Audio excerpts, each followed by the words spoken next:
Leitura comentada do livro Um Curso em Milagres, comigo, Luciana. Capítulo 13. O Mundo Sem Culpa. Seção 2. O Filho de Deus sem culpa. O propósito final da projeção é sempre se livrar da culpa. Então ele começa trazendo aqui que quando eu projeto alguma coisa fora, é porque eu estou tentando me livrar da culpa de algo que eu mesmo criei na minha vida.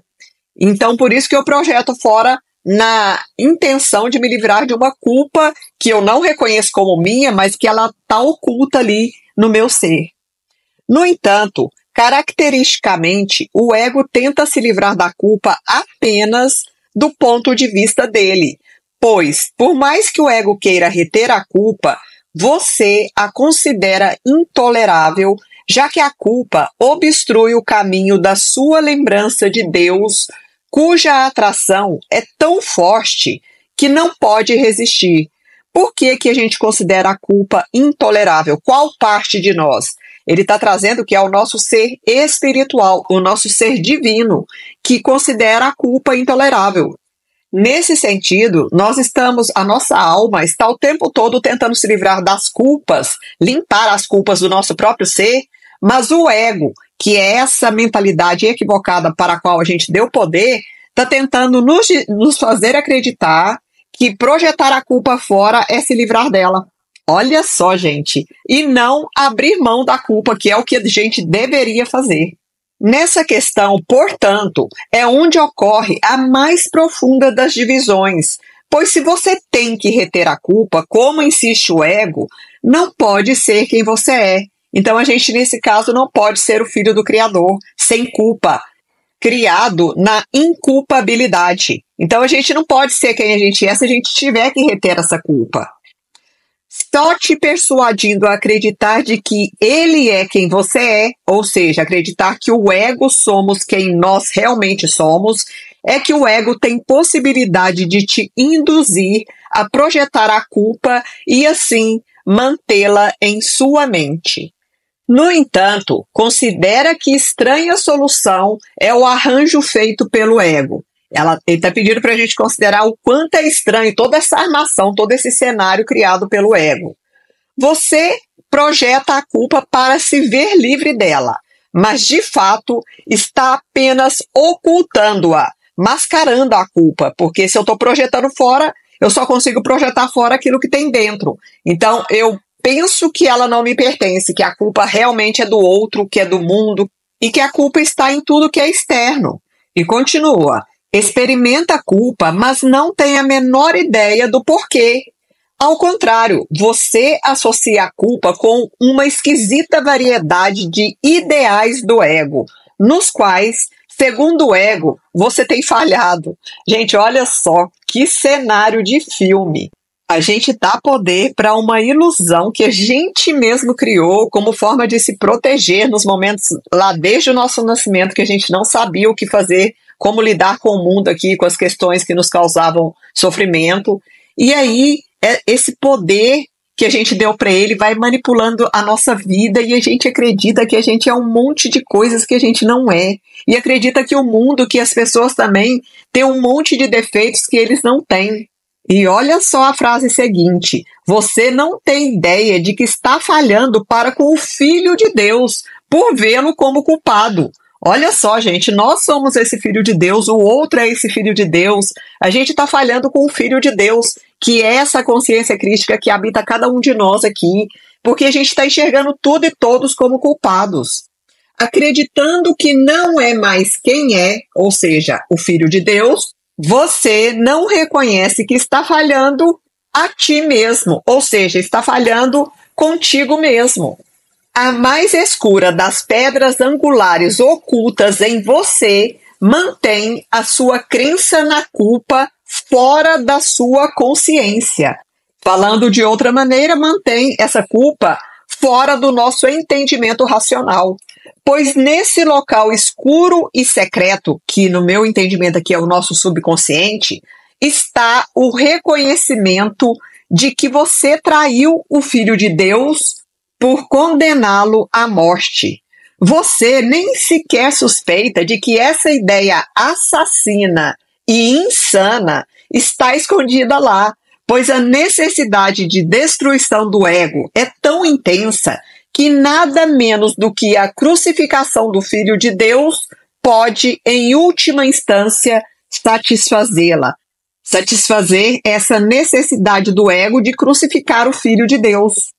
Ele, que no caso aqui é o ego, não conhece quem é o Filho de Deus porque é cego.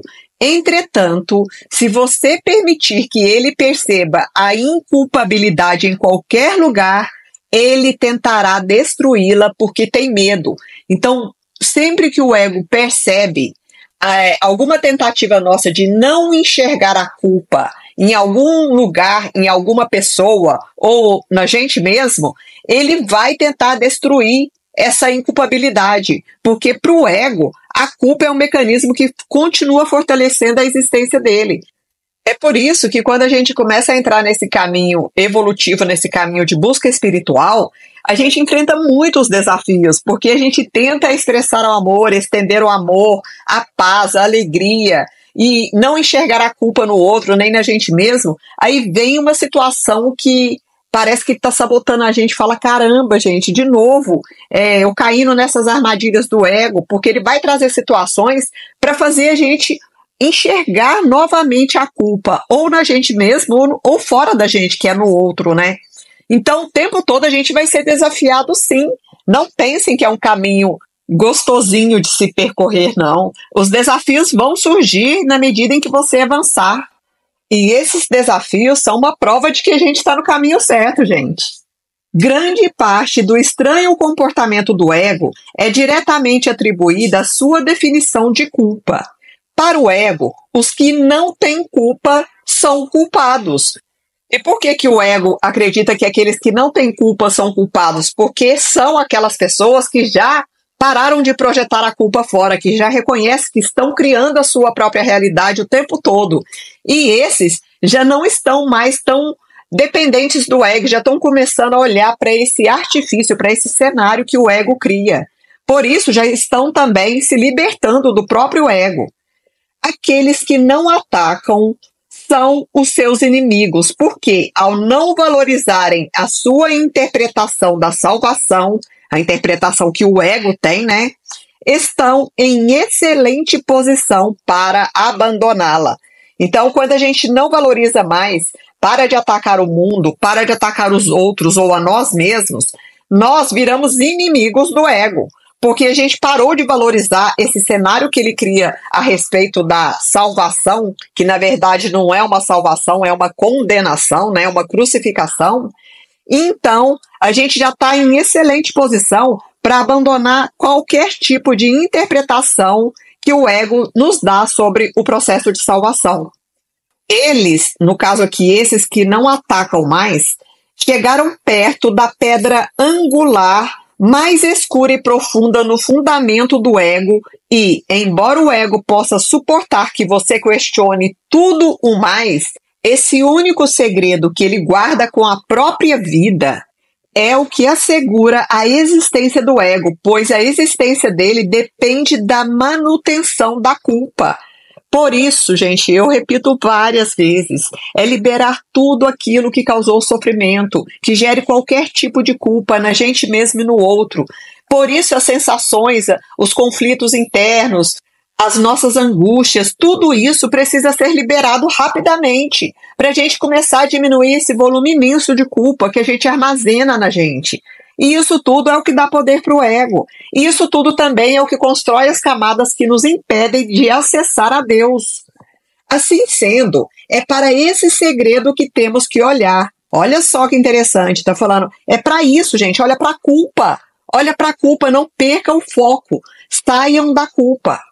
Pois o ego não pode te proteger contra a verdade. E na sua presença, ou seja, na presença da verdade, o ego é dissipado. Na calma luz da verdade, vamos reconhecer que você acredita que crucificou o Filho de Deus. Ele está pedindo aqui, com clareza, com tranquilidade, vamos reconhecer então que você crucificou o Filho de Deus. Não admitiu esse terrível segredo porque ainda desejaria crucificá-lo, se pudesse achá-lo. Olha que incrível, ele está falando que a gente não crucificou ainda o Filho de Deus, que somos cada um de nós, eu deixo bem claro, porque a gente ainda não encontrou. E por que a gente não encontrou? Porque Deus é tão magnífico que ele protege o nosso ser espiritual mais elevado, que está dentro de cada um de nós, para que ele nunca seja destruído, porque ele não pode ser destruído. Então, aqui na nossa mente humana distorcida, movida pelo ego, a gente está lá tentando crucificar o Filho de Deus. Tem lidado com esse desejo de matar a ti mesmo por não saber quem você é e por se identificar com alguma outra coisa, identificando com o ego, no caso.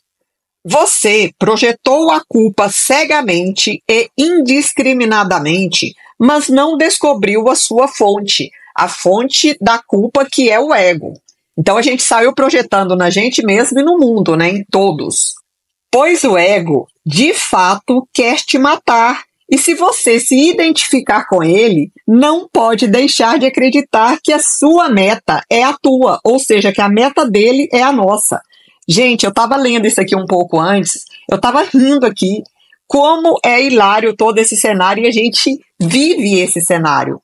Se a gente conseguisse olhar para tudo isso, se conseguisse acalmar a mente, respirar profundamente, acalmar o nosso corpo, as nossas emoções e olhar para isso, a gente iria dar gargalhadas de toda essa situação. E com certeza, nesse ponto, a gente sairia automaticamente, pela nossa própria intenção, pela nossa vontade, pelo nosso poder de decidir, não mais alimentar esse cenário doentio. Eu tenho dito que a crucificação é o símbolo do ego. Quando ele foi confrontado com a real inculpabilidade do Filho de Deus, tentou matá-lo, e a razão que deu foi a de que a inculpabilidade é uma blasfêmia para com Deus. Olha só, gente, se não é de rir.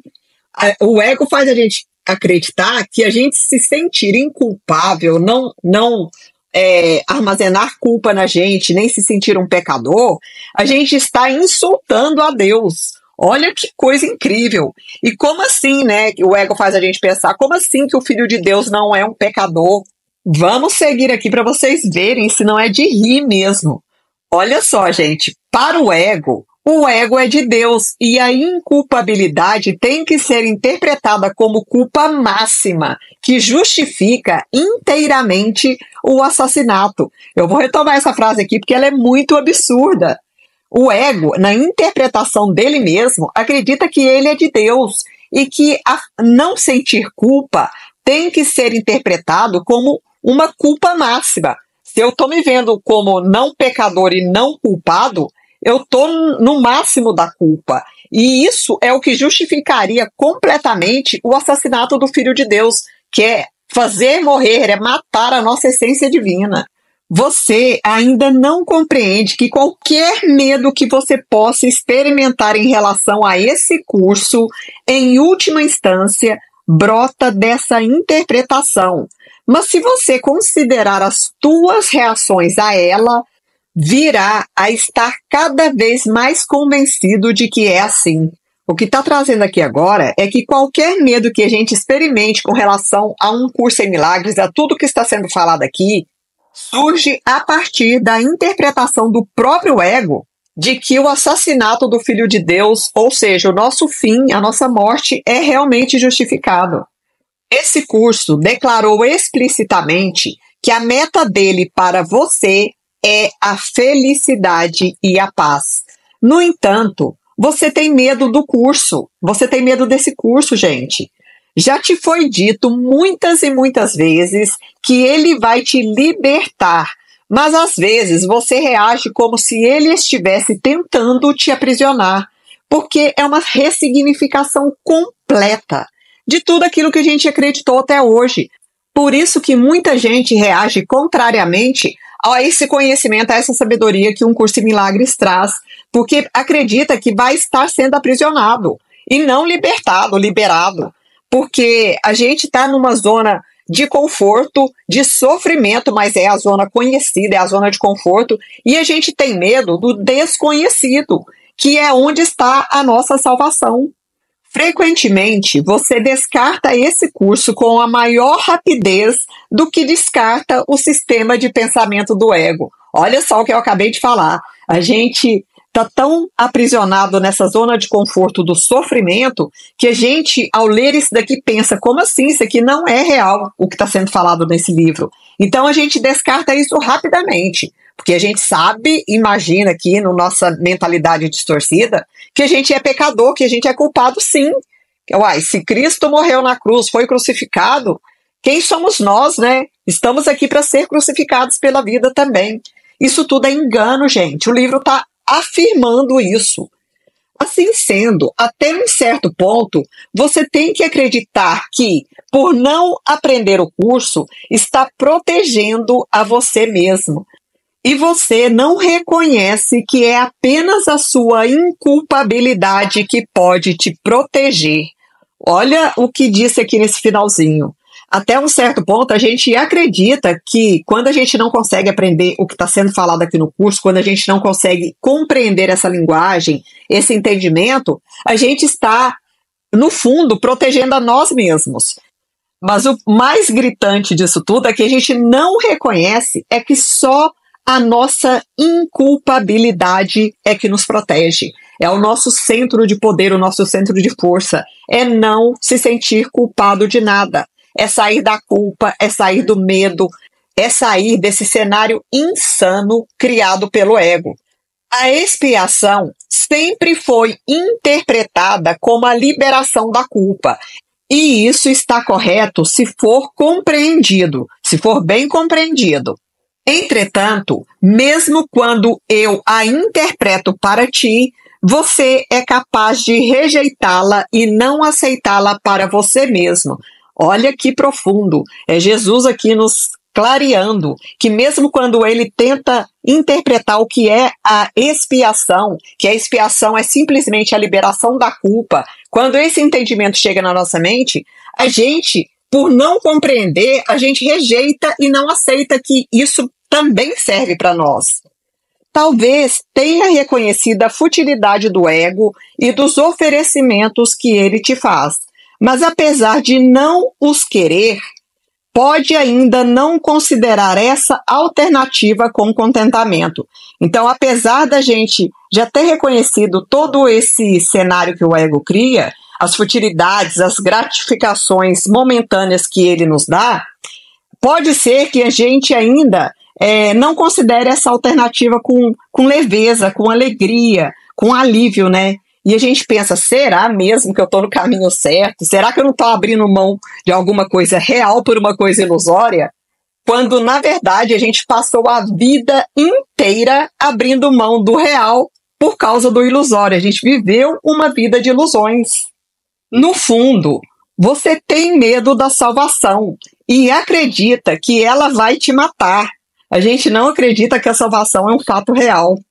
Não cometa nenhum equívoco em relação à profundidade desse medo, pois acredita que, na presença da verdade, a salvação poderia voltar-se contra você mesmo e destruir-te. Olha só, gente. Pequena criança, isso não é assim. Olha que amoroso. O segredo da sua culpa não é nada. E se apenas o trouxer à luz, a luz o dissipará. E segredo da tua culpa está entre aspas, porque não existe segredo, gente. Nós não somos culpados de nada. A gente só precisa ter isso de forma extremamente clara na nossa própria consciência. Eu vou retomar novamente. O segredo da sua culpa não é nada. E se apenas o trouxer à luz, a luz o dissipará. Então, nenhuma nuvem escura permanecerá entre você e a lembrança do seu pai, pois irá se lembrar do seu filho sem culpa que não morreu, porque é imortal. O filho sem culpa somos nós. E verá que foi redimida, que toda culpa foi redimida com ele, e nunca esteve separada dele. Isto é, que a redenção nunca esteve também separada do Filho de Deus. Nessa compreensão está a sua lembrança, pois é o reconhecimento do amor sem medo. Haverá grande júbilo no céu quando voltar à casa, e o júbilo será teu. Vamos retomar essa frase. Haverá grande alegria no céu quando voltar a casa, que é quando a gente trouxer essa consciência crística à manifestação, porque nós vamos estar vivendo com o reconhecimento de que somos seres espirituais. Esse é o voltar para casa.